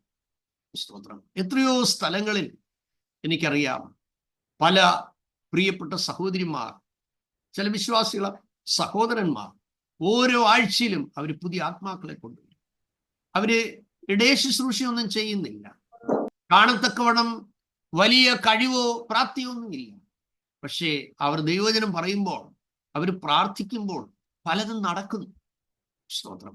ചില ശുശ്രൂഷകന്മാരായ ആളുകൾ ആത്മഭാരമുള്ളവരെ പ്രൊമോട്ട് ചെയ്യാറില്ല, അവരെ പ്രോത്സാഹിപ്പിക്കാറില്ല, അവർക്ക് കൈത്താങ്ങൽ കൊടുക്കാറില്ല. നമ്മള് നെഹമ്യാവിന്റെ പുസ്തകത്തിൽ നിന്ന് 75 പരം സർമൺ നിങ്ങൾ കേട്ടതാണ്. അവിടെ നമ്മൾ കാണുന്നുണ്ട്, പ്രമാണിമാരായവരോ കർത്താവിന്റെ വേലയ്ക്ക് ചുമൽ നൽകിയില്ല. അർഹതപ്പെട്ട അവസരങ്ങൾ നിങ്ങൾക്ക് അവഗണിക്കപ്പെട്ടു പോയാൽ ഭാരപ്പെടും. ദൈവം ഉപയോഗിക്കാൻ നിങ്ങൾ തെരഞ്ഞെടുക്കപ്പെട്ടുവെങ്കിൽ ദൈവം അതിനുള്ള വാതിൽ നിങ്ങൾക്ക് തുറന്നത്. നിങ്ങൾ അതിനായി ദൈവസന്നിധിയിൽ ആഗ്രഹിക്കുകയും പ്രാർത്ഥിക്കുകയും ചെയ്യുക. അടുത്തത്, ഏത് ശുശ്രൂഷയും തുടങ്ങുന്നതിന് മുമ്പ് നിങ്ങൾ ചെയ്യേണ്ട കാര്യം കൂടെ ഓർപ്പിക്കുകയാണ്. നിങ്ങൾ പ്രസംഗിക്കുകയോ മറ്റുള്ളവരോട് വചനം പറയുകയോ ചെയ്യുന്നതിന് മുമ്പായി നിങ്ങളെ തന്നെ ദൈവസന്നിധിയിൽ താഴ്ത്തി സമർപ്പിക്കും.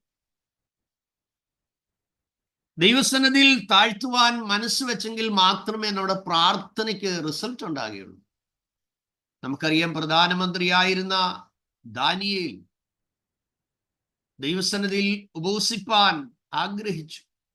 പക്ഷെ ദൈവദൂതൻ ഗബ്രിയേൽ വന്നിട്ട് അവനോട് പറയുകയാണ്, നീ നിന്നെ തന്നെ താഴ്ത്തേണ്ടതിന് മനസ്സ് വെച്ച ആദ്യ ദിവസം മുതൽ നിന്റെ പ്രാർത്ഥന കേട്ടിരിക്കുന്നു. അത് നിമിത്തം ഞാനിപ്പോൾ ഇറങ്ങി വന്നിരിക്കുന്നു.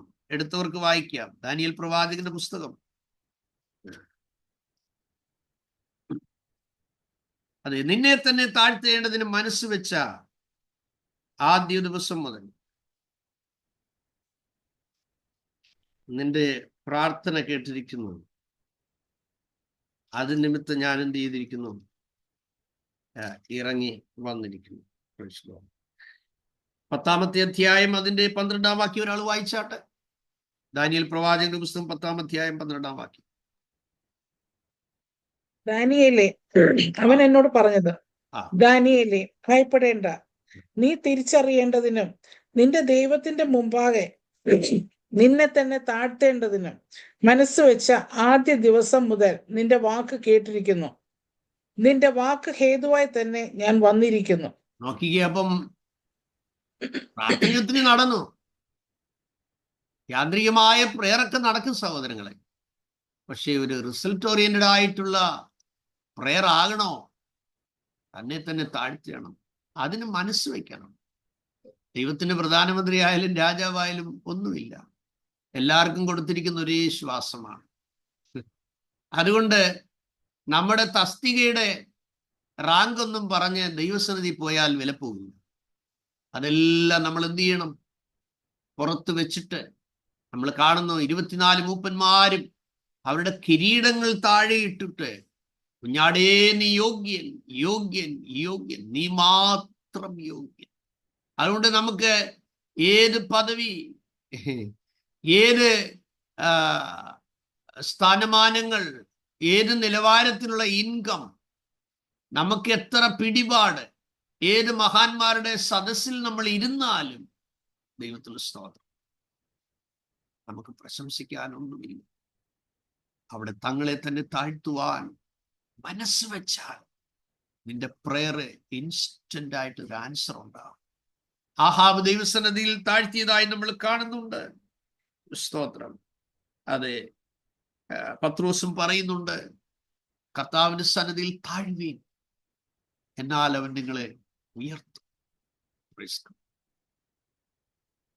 യോഹന്നാൻ പറഞ്ഞത് നിങ്ങൾ കേട്ടിട്ടുണ്ടല്ലോ, ജോൺ ദ ബാപ്റ്റിസ്റ്റ്, അവൻ വളരണം, ഞാൻ കുറയണം. സ്തോത്രം. തന്നെത്താൻ ഉയർത്തുന്നവനെല്ലാം താഴ്ത്തപ്പെടും, തന്നെത്താൻ താഴ്ത്തുന്നവൻ ഉയർത്തപ്പെടും എന്നുള്ള കാര്യം കൂടെ നിങ്ങൾ മനസ്സിലാക്കണം. അതുകൊണ്ട് നിങ്ങൾ മറ്റുള്ളവരോട് ദൈവത്തിന്റെ വചനം പങ്കുവയ്പ്പാൻ ആഗ്രഹിച്ചാൽ, ഒരു വിഷയം നിങ്ങളുടെ മുന്നിൽ വന്നു, പ്രാർത്ഥിക്കാൻ നിങ്ങൾ തുടങ്ങുന്നതിന് മുമ്പ് എത്ര വരമുണ്ടെങ്കിലും ചാടിക്കേറി പ്രാർത്ഥിച്ചേക്കരുത്. അവിടെ നിങ്ങളെ തന്നെ ദൈവസന്നിധിയിൽ താഴ്ത്തി, അതിനായൊരു നിയോഗമുണ്ട് സഹോദരൻ, അതിനായൊരു ആത്മപ്രേരണയുണ്ട്. ആ ഒരു തലത്തിലേക്ക് ഞാൻ പറയാറുണ്ട്, നമ്മുടെ ഹെൽത്ത് സെക്രട്ടറി ജോലി ചെയ്യുന്ന സൗകര്യമാരോട് നിങ്ങൾ ചോദിച്ചു നോക്കൂ. അതുപോലെ പട്ടാളക്കാരായ ആളുകൾ ഡിപ്പാർട്ട്മെന്റിൽ എന്ന് പറഞ്ഞു കഴിഞ്ഞാൽ എത്ര വയ്യാങ്കിലും ആ യൂണിഫോം ഇട്ട് കഴിയുമ്പോൾ പ്രൈസ് ഗോഡ് അവർ വളരെ ഫിറ്റ് ആയിരിക്കും. അല്ലേ ആൻസി? Praise God. ജിബി അങ്ങനെയല്ലയോ?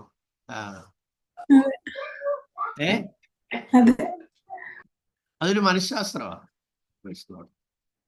ഞാൻ ദുബൈയിൽ 3 ക്ലിനിക്കുകളിൽ ഇന്റേൺഷിപ്പ് ചെയ്യുന്നതാണ് നഴ്സിംഗ് പ്രോഗ്രാമിൽ.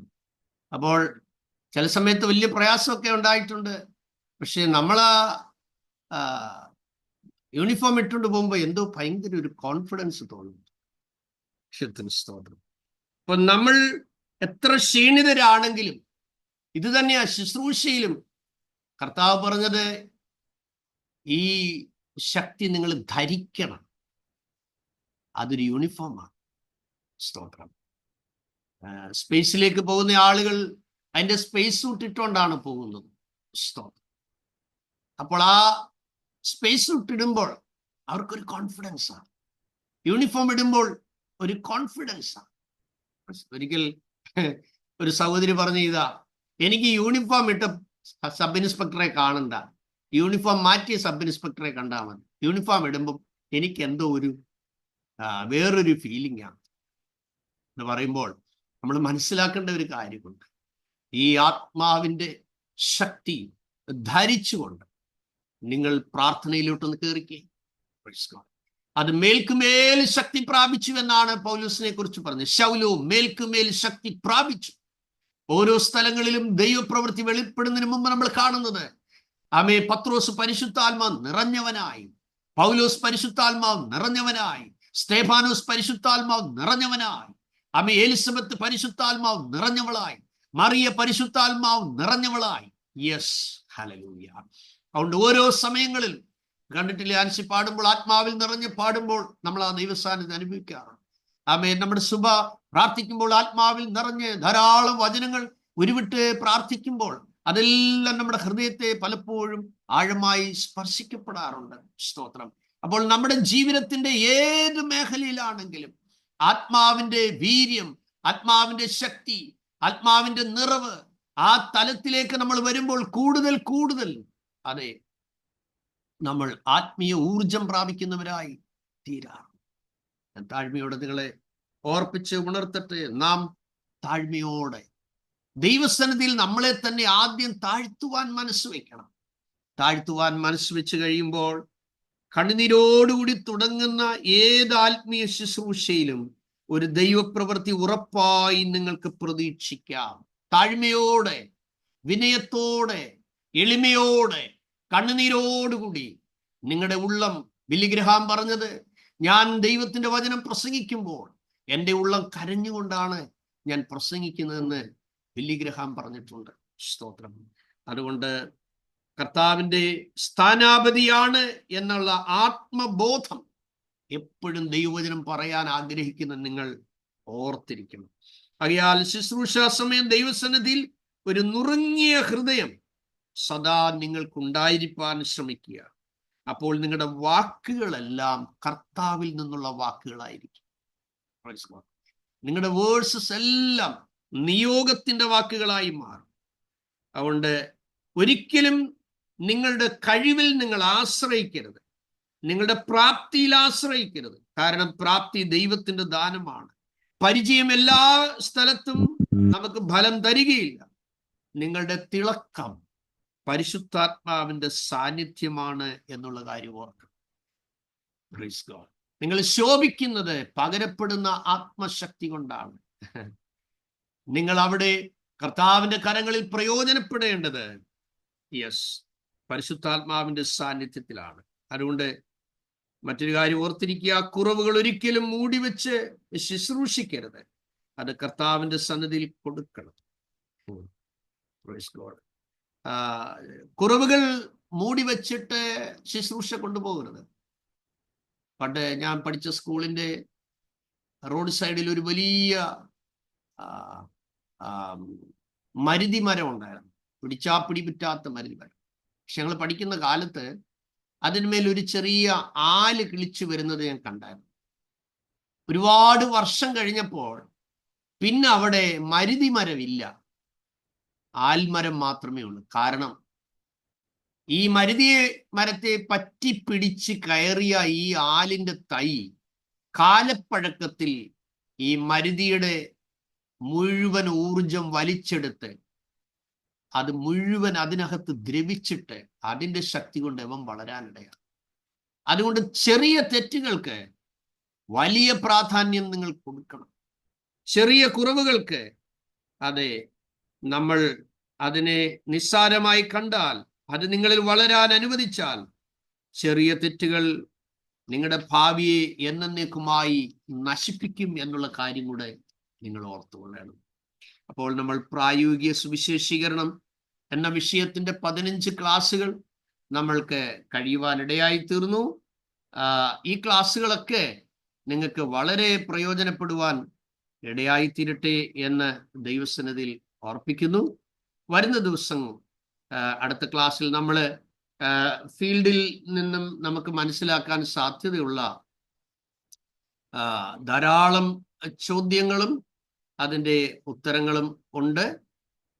പ്രാക്ടിക്കൽ മിനിസ്ട്രിയുടെ ഇനി ചോദ്യങ്ങളും ഉത്തരങ്ങളും ഉണ്ട്. പിന്നീട് അതിൻ്റെ പ്രധാനപ്പെട്ട സുവിശേഷീകരണത്തിന് പോകുന്നതിന് മുമ്പ് അറിഞ്ഞിരിക്കേണ്ട 28 കൂട്ടം കാര്യങ്ങൾ, നമ്മുടെ പേഴ്സണൽ ഒരുക്കത്തിന് വേണ്ടിയുള്ള കാര്യങ്ങളുമുണ്ട്. അത് വരും ദിവസങ്ങൾ നമ്മൾ പഠിക്കും. അടുത്ത ക്ലാസ്സിൽ 50-ൽ പരം ചോദ്യങ്ങളും അതിൻ്റെ ഉത്തരങ്ങളും നമ്മൾ അടുത്ത ക്ലാസ്സിൽ ശ്രദ്ധിപ്പാനിടയായി തീരും. കർത്താവ് നമ്മെ ഏവരെയും അനുഗ്രഹിക്കുമാറാകട്ടെ. Praise God. നമുക്ക് ആൻസി പ്രാർത്ഥിക്കും, അത് കഴിഞ്ഞ് അനിമായും പ്രാർത്ഥിക്കും, പിന്നെ റൊണാൾഡ് ആശീർവാദം പറയും. എനിക്കിപ്പം പ്രാർത്ഥിക്കാൻ പറ്റുന്ന സാഹചര്യമല്ല. Okay, God bless you. Anima പ്രാർത്ഥിച്ചാട്ടെ.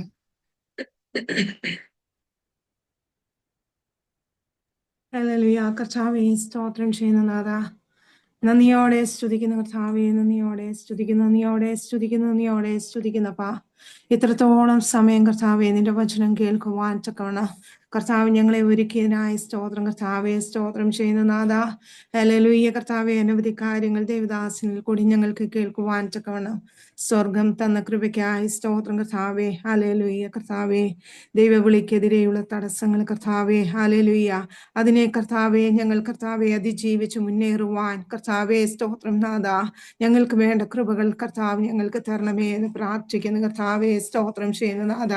നന്ദിയോടെ സ്തുതിക്കുന്ന കർത്താവേ. ഹല്ലേലൂയ കർത്താവേ. ദൈവം ഞങ്ങളെ അതിനു വേണ്ടി ഒരുക്കണമേ എന്ന് പ്രാർത്ഥിക്കുന്ന നാഥ. ഹല്ലേലൂയ കർത്താവേ. ഞങ്ങൾക്കെതിരായി വരുന്ന തടസ്സങ്ങളൊക്കെയും കർത്താവേ സ്തോത്രം ചെയ്യുന്ന നാഥ. ഹല്ലേലൂയ കർത്താവേ സ്തോത്രം ചെയ്യുന്നു. ദൈവവചനത്തിലൂടെ കർത്താവേ, ഹല്ലേലൂയ കർത്താവേ, ഞങ്ങളുടെ ജീവിത വിശുദ്ധിയിലൂടെ കർത്താവേ ഞങ്ങൾ നേരിടുവാൻ കർത്താവേ, ഞങ്ങളുടെ വിശ്വാസത്തിൽ ഞങ്ങൾ നേരിടുവാൻ തക്കവണ്ണം കർത്താവേ ശരിയായുള്ള ആ ഒരു വിളിയിൽ കർത്താവേ ഞങ്ങളായിരിക്കാൻ ഹല്ലേലൂയ കർത്താവേ ആത്മഭാരമുള്ളവരായി തീരുവാൻ തക്കവണ്ണം കർത്താവേ സ്തോത്രം ചെയ്യുന്ന നാഥ. കർത്താവ് ഞങ്ങൾക്ക് കൃപ തരണമേ എന്ന് പ്രാർത്ഥിക്കുന്നു കർത്താവേ. ഹല്ലേലൂയ കർത്താവേ സ്തോത്രം ചെയ്യുന്ന നാഥ. നന്ദിയോടെ സ്തുതിക്കുന്നു കർത്താവേ. യേശുപ്പാ ദൈവമേ സ്തോത്രം ചെയ്യുന്ന നാഥ. ഞങ്ങളുടെ വിളിയും തെരഞ്ഞെടുപ്പും കർത്താവേ എപ്പോഴും ഞങ്ങളിൽ കർത്താവേ സ്തോത്രം ചെയ്യുന്ന നാഥ. ഞങ്ങൾക്ക് ഉത്ബോധമുള്ളവരായി കർത്താവേ സ്തോത്രം ചെയ്യുന്ന അനേകാത്മാക്കളെ കർത്താവിങ്കിലേക്ക് നേടുവാൻ തക്കവണ്ണം സ്വർഗം ഞങ്ങൾക്ക് കൃപ തരണമേ എന്ന് പ്രാർത്ഥിക്കുന്നു താവേ സ്തോത്രം. ദൈവസന്നിധിയിൽ ഞങ്ങൾ ആരെന്നുള്ള സ്തോത്രം കർത്താവേ ബോധം ഹല്ലേലൂയ കർത്താവേ ഞങ്ങൾക്ക് എപ്പോഴും ഉണ്ടായിരിക്കണമേ എന്ന് പ്രാർത്ഥിക്കുന്നു കർത്താവേ. അനേകരെ അന്ധകാരത്തിൽ നിന്ന് കർത്താവിന്റെ സന്നിധിയിലേക്ക് വിളിച്ചു വേർതിരിച്ചു കൊണ്ടുവരുവാൻ തക്കവണ്ണം ഞങ്ങൾ കർത്താവേ സ്തോത്രം നാഥ ഞങ്ങൾക്ക് ഇടയാകുവാൻ തക്കവണ്ണം ദൈവം കൃപ ചെയ്യണമേ എന്ന് പ്രാർത്ഥിക്കുന്നു നാഥ. നന്ദിയോടെ സ്തുതിക്കുന്നു കർത്താവേ. പൂർണ്ണമായി ഞങ്ങളെ ഏൽപ്പിക്കുക കർത്താവേ. ദേവദാസനെ പൂർണ്ണമായി കരങ്ങളിൽ ഏൽപ്പിക്കുന്ന കർത്താവേ. അപ്പാ സ്തോത്രം ബലത്തോടെ നിർത്തണമേ എന്ന് പ്രാർത്ഥിക്കുന്നു കർത്താവേ. ശരീര സൗഖ്യം കൊടുക്കണമേ, അനുഗ്രഹിക്കണമേ. കുഞ്ഞുങ്ങളെ അനുഗ്രഹിച്ചാട്ട് പ്രത്യേകിച്ച് കർത്താവേ ഞങ്ങളുടെ പ്രിൻസിപ്പളുടെ വിഷയം കർത്താവേ അങ്ങ് അത് കയ്യിൽ ഏറ്റെടുത്തിരിക്കുന്നതിനായി സ്തോത്രം. അങ്ങ് പൂർണ്ണമായും കർത്താവേ ഹല്ലേലൂയ കർത്താവ് പൂർണ്ണ വിജയം നൽകുന്നതിനായി സ്തോത്രം കർത്താവേ. സ്തോത്രം ചെയ്യുന്ന നാഥ. ഞങ്ങളുടെ പ്രയർ ടവറിന്റെ വിഷയം കർത്താവിന്റെ കരങ്ങളിലെ കർത്താവേ സ്തോത്രം ചെയ്യുന്ന നാഥ. സകല കാര്യങ്ങളും കർത്താവേ അങ്ങയുടെ കരങ്ങളിൽ ഞങ്ങൾ ഏൽപ്പിക്കുക. ഞങ്ങളുടെ ദിവ്യോർത്ത് പ്രാർത്ഥിക്കുന്ന കർത്താവേ സ്തോത്രം. തക്ക സമയത്ത് കർത്താവ് വിട്ടുതൽ നൽകണമേ എന്ന് പ്രാർത്ഥിക്കുന്നു ഞങ്ങളുടെ കർത്താവേ സ്തോത്രം നാഥ. അനുവിന് കൊടുത്ത വലിയ കർത്താവേ കൃപയ്ക്കായി സ്തോത്രം കർത്താവേ. തക്ക സമയത്ത് കർത്താവ് പൈതലിനോട് കൂടെ എക്സാം എഴുതുവാൻ കർത്താവ് കൊടുത്ത കൃപയ്ക്കായി സ്തോത്രം കർത്താവേ. കർത്താവേ ഓരോ ദിവസവും കർത്താവേ അങ്ങയുടെ കർത്താവേ കരുതൽ ഞങ്ങൾ കാണുന്നു കർത്താവേ, ഞങ്ങൾ അനുഭവിക്കുന്നു കർത്താവേ. ഹല്ലേലൂയ കർത്താവേ.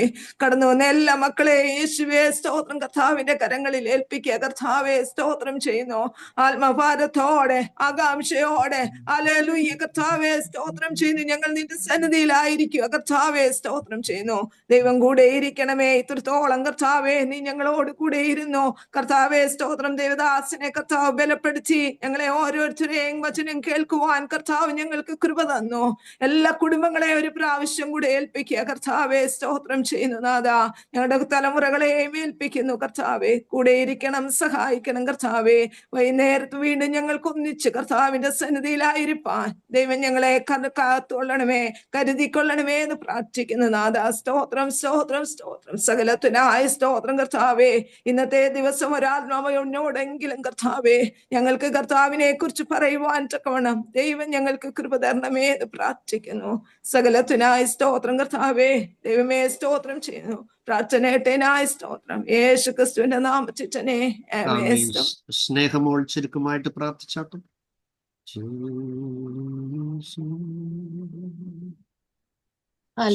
സ്തോത്രം സ്തോത്രം സ്തോത്രം സ്തോത്രം. സ്നേഹവാനും പരിശുദ്ധനുമായ ഞങ്ങളുടെ സ്വർഗ്ഗീയ നല്ല പിതാവേ, അനുഗ്രഹമേറി നല്ല സമയത്തിന് നന്ദി നിറഞ്ഞ ഹൃദയത്തോടെ സ്വർഗസ്ഥനായ പിതാവിന് സ്തോത്രം കർത്താവേ. വിശേഷ കർത്താവ് ഈ ദിവസത്തിന്റെ ആദ്യ സമയം തന്നെ ദിവസം എല്ലായിരിക്കാൻ സ്വർഗം സഹായിച്ച വലിയ കൃപയ്ക്കായി സ്തോത്രം കർത്താവേ. ദേവദാസനെ ദൈവത്തിന്റെ കരങ്ങളെ ഏൽപ്പി കർത്താവേ. ഹല്ലേലൂയ കർത്താവിന്റെ വചനം കർത്താവേ നിന്റെ മക്കളോടൊക്കെയും പറയാനുള്ള കൃപ ദേവദാസന് അനുദിനം കൊടുക്കുന്ന വലിയ സ്നേഹത്തിന് ഞങ്ങളുടെ കർത്താവിന് സ്തോത്രം ചെയ്യുന്ന കർത്താവേ. ഇവിടെ ആയിരിക്കും എല്ലാ മക്കളെയും ദൈവത്തിന്റെ കരങ്ങളിലേക്ക് ഏൽപ്പിക്കുന്നു അപ്പച്ച. ഞങ്ങൾ ഓരോരുത്തരെ അനുഗ്രഹിക്കണമേ. ധൈര്യത്തോടെ കർത്താവിന്റെ വചനം സുവിശേഷിപ്പാനുള്ള കൃപ ഞങ്ങൾക്ക് തരണം കർത്താവേ. ഹല്ലേലൂയ. തടസ്സങ്ങളെ കർത്താവ് മറികടന്നുകൊണ്ട് കർത്താവെ ധൈര്യമായി ദൈവത്തിന്റെ വചനം സുവിശേഷിപ്പാനുള്ള കൃപ ഞങ്ങൾക്ക് തരുമാറാകണമേ എന്ന് പ്രാർത്ഥിക്കുന്നു. അനുദിനം ഞങ്ങൾ ഒരുക്കണമേ. അനുദിനം മാനസാന്തരം ഞങ്ങൾക്ക് തരുമാറാകണമേ എന്ന് പ്രാർത്ഥിക്കുകയാണ് അപ്പച്ച. പ്രാർത്ഥനയ്ക്ക് മറിഞ്ഞിരിക്കരുതേ അപ്പച്ച. പ്രാർത്ഥന കേട്ടിരിക്കാൻ സ്തോത്രം പിതാവേ. മാനവും മഹത്വം എടുക്കണമേ യേശുവിന്റെ പൊന്നുനാമത്തിൽ തന്നെ. ആമേൻ. ആമേൻ. റൊണാൾഡ് ആശീർവാദം പറഞ്ഞിട്ട്. Praise the Lord. കർത്താവായ യേശുക്രിസ്തുവിന്റെ കൃപയും പിതാവായ ദൈവത്തിന്റെ സ്നേഹവും പരിശുദ്ധാത്മാവിന്റെ കൂട്ടായ്മയും കാവലും പ്രിയ പാസ്റ്ററുകളോടും ഈ പ്രേയറിൽ ജോയിൻ ചെയ്ത എല്ലാ വ്യക്തികളോടും കൂടെ ഇരിക്കുമാറാകട്ടെ. ആമേൻ. ആമേൻ. God bless you everyone. കർത്താവ് അനുവദിച്ചാൽ നമുക്ക് ഈവനിങ്ങിൽ കാണാം. വളരെ പ്രാർത്ഥനയോടെ അറ്റൻഡ് ചെയ്യുക. കർത്താവ് നിങ്ങൾ എല്ലാവരെയും ശക്തമായി ഉപയോഗിക്കുന്നത് മാസ്റ്റർ ഒരു റെഫറൻസ് ചോദിച്ചോട്ടെ മാസ്റ്ററെ? മാസ്റ്റർ പറഞ്ഞില്ലായിരുന്നു അത്ഭുത പ്രകാശത്തിലേക്ക് നമ്മളെ വിളിച്ചിരിക്കുന്നു പറഞ്ഞ ഒരു ബസ് പറഞ്ഞില്ലായിരുന്നു? അപ്പൊ അതിന്റെ റെഫറൻസ് പറയാ. ഒരാൾ പറഞ്ഞാട്ടെ ആ റെഫറൻസ്. ഏത് വിദ്യാർത്ഥികൾ പറഞ്ഞാട്ടെ? പത്രോസിന്റെ ലേഖനത്തിലുള്ള നിങ്ങളോ? സങ്കീർത്തനം 35:5.